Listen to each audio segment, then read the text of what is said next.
Okay, so just to introduce ourselves, I'm Jordan, and I run a YouTube channel called Ancient Literature Dude. I once ran a YouTube channel called Brogateer, on which I did video game music covers, among which were a number of Breath of Fire covers.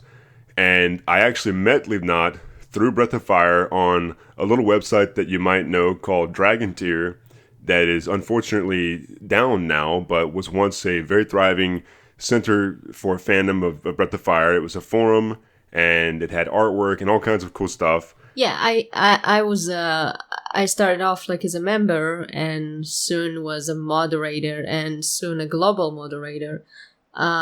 We did a lot of stuff over there, basically gathering all the community into one spot. Unfortunately, right now we cannot revive the site. The domain name is apparently being held hostage by a ridiculous sum of money. So it's might like not Gobi be... has gotten his hands on it, you know. So just so you all know, Breath of Fire fans, there's real life villainy in the world. Somebody in Aria has gotten their villainous hands on it, and yeah, they're holding it hostage for you know, an insane sum of money. Yeah. So about 5 or 6 years ago, I tried to revive the site. Right now, because a lot of reason, many of them has to do with minimal participation and fewer post reading. I believe that nowadays forums are basically more or less are not the same medium they used to be to bring community together.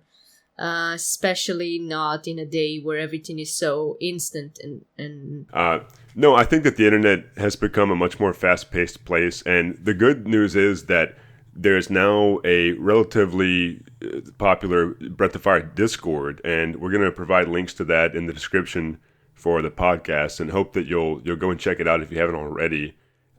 It's got a pretty good number of members, and it's growing.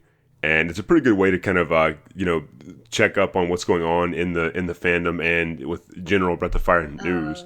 We also have a Facebook page. You can find it by going to Facebook and typing with desire Breath of Fire and reach our page. We also have a Discord group if you want to stay in touch with a lot of familiar names and face. You can definitely find us there. Basically, a little about ourselves. I'm a huge Breath of Fire fan. It was my first RPG. I ran into this game particularly by mistake. In my country, Israel, we don't have the same gaming culture as most of you probably are familiar with. A lot of our games, we kind of had to do a lot of shadies ways to get our hands on him. I ended up playing this game on emulator. I didn't know what an RPG was until I played Breath of Fire. I keep saying, I keep telling the story about, me, first of all, starting this game. I didn't know you should save the game. I didn't know you needed to switch equipment. I basically didn't know what to read. I couldn't even understand most of the text. That probably made the frog boss pretty difficult, yeah. Right? Like the very first boss of the game. In fact, I remember killing the frog boss at least 3 times. And then I said, okay, this is enough. I don't want to advance in this game. There's no way I'm going to finish it in one go. So back in the days of the old internet access, which is still kind of like that in some part of the world.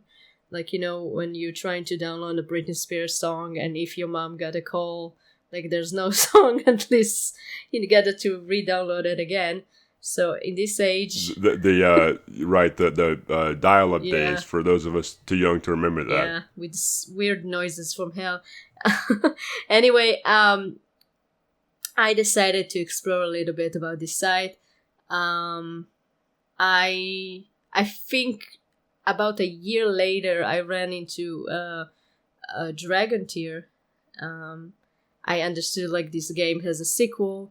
I really like the concept of the game. I searched for a picture, and then I found a girl with wings.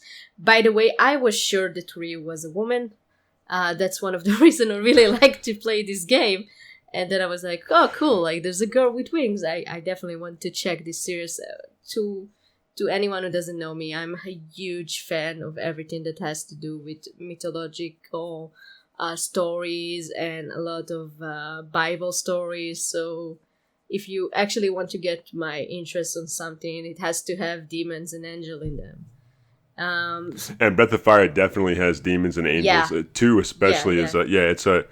it served as a real starting point for a lot of fans of the series because it has such a striking and very in your face, religious theme. Exactly. And a religious storyline. So yeah, it's I think it's very remarkable in the history of JRPGs.